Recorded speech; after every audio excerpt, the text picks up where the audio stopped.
Hey everyone, welcome to this Windows channel. And we're going to talk about a little something today that's bank fraud.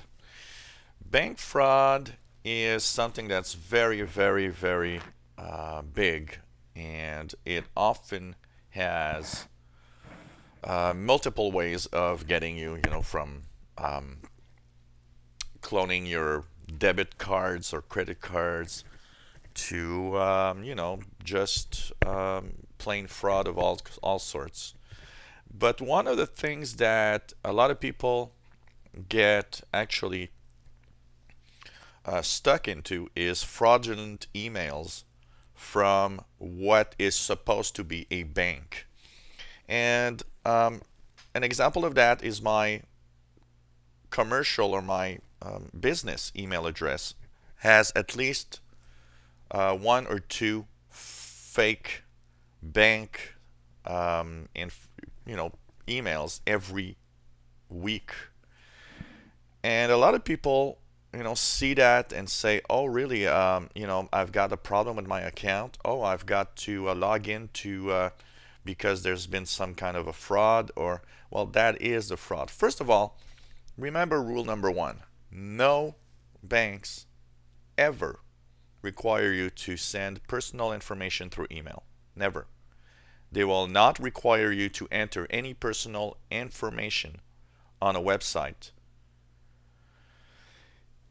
The first thing you should do if you get an email and you're not sure, call the bank. Don't answer any email. Don't go to any links in the website of that email, and make sure that you call the bank and tell them you've got the email. It says there's a fraud, there's a problem in my account, and deal directly with them. That's the first thing you should do and always do. Second of all, I did a little example here where I can show you that you always know where the links in an email bring you, unless you were hijacked. That's very important. There is a way to actually spoof you. If you are hijacked and there's a virus on your computer, then there's a possibility that you can't see it. But you can see every link in an email. And I'm going to give you an example. I've sent myself an email message where I actually sent my website, YouTube website here. Now, you see the address is written here, but it could be just a word and say, well, click here to go to the website. So remember one major, this is probably the best way to know that you're actually going or not to a bank site. When you go to your favorite bank site, you always know that there's a HTTP or a URL address at the top that will direct you to that bank. So I don't know if it's Bank of America, there will be a Bank of America slash something, and so on.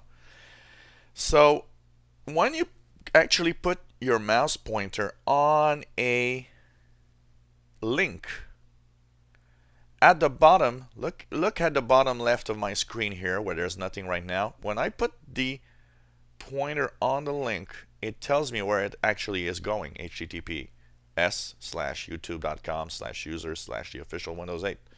It tells you that it's bringing me to that website. When you are on a fraudulent email from a bank, the first thing you'll notice is often it brings you to these very weird websites that has nothing to do with your bank account. So that's a great trick to know that it's the correct or not website. And whatever you do, rule number two: even if the email is a good email, for example, a good email could be that your bank is actually promoting some services, or maybe some there's some kind of credit card offer or so on. Well, don't click the links in there. Go to the bank's website itself, go on the top and enter, I don't know, bankofamerica.com, and go directly to the website that you want to do your mobile stuff and any transactions. Don't click on any links inside the emails themselves, because it's too easy to actually trick you into going to a fake page that looks exactly like Bank of America, but it's not, or any other banks that you actually been doing transactions with. And so this is very important, because a lot of people, and I'll give you a great example. I actually had a credit card issued from a bank, a brand new credit card, and the same week that I actually was approved for that credit card, I received a fraudulent email from the bank, that same bank that issued me the credit card. And it said, oh, there's something wrong with your credit. Click here. Now, that is an amazing coincidence. If you ever get something like that, first of all, scan your computer for viruses. That's very important. Use your antivirus. Make sure that you maybe scan with Malwarebytes, anti-malware. And then once that is done,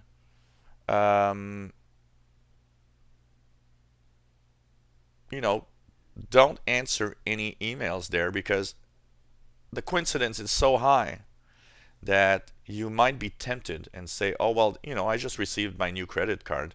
Maybe there is a problem with it. Well, if there's a problem with it, like I said, rule number one, call the bank. Don't answer any email. Don't click any links. Second of all, manually enter at the address bar any websites of your banking, any banks that you go to, any credit cards that you might actually have. Go and type the address yourself. Never use favorites or shortcuts of any kind to go to a bank. Some viruses actually can replace your shortcuts and your favorites with fake websites. So these are all things you have to be careful when you actually use the bank, online banking stuff. So make sure that you're really careful with that, and never click any links. And like I said, if you have a email, always hover and check at the bottom. Every website you go, everywhere you go, when you put your pointer or mouse pointer over a link, there's always at the bottom a little the address of that link where it's going to send you actually. And last but not least, if you're using a web browser that's pretty recent, look here, Bank of America Corporation at the top. Have you seen that it's in green? If I, let's say I want to go to Royal Bank of Canada. I think this is rbc.ca. No, it's not. It's rbc.com. Here we go. This is the website. Usually when you actually go to a website, a banking website, most of the banking websites will have a green. But you see that some banks don't. As you see here, Royal Bank of Canada does not have that. But I use other banks that do. But most banks will. So, I don't know why Royal Bank of Canada is actually not covered here for that. But as you see, Bank of America was. So when I go to Bank of America, you see that it's green. These are little things you can check for. Make sure you're in HTTPS, meaning that the website is secure. And like I said, never click a link of any kind through email for banks. Hope you enjoyed this little video that's going to keep you a little more secure. And if you enjoy our videos, why not subscribe to our channel? You'll be informed when new videos are online. If you have any comments or questions on what you've seen, let us know. And hopefully you will be more safe and secure thanks to this little tip and tricks video.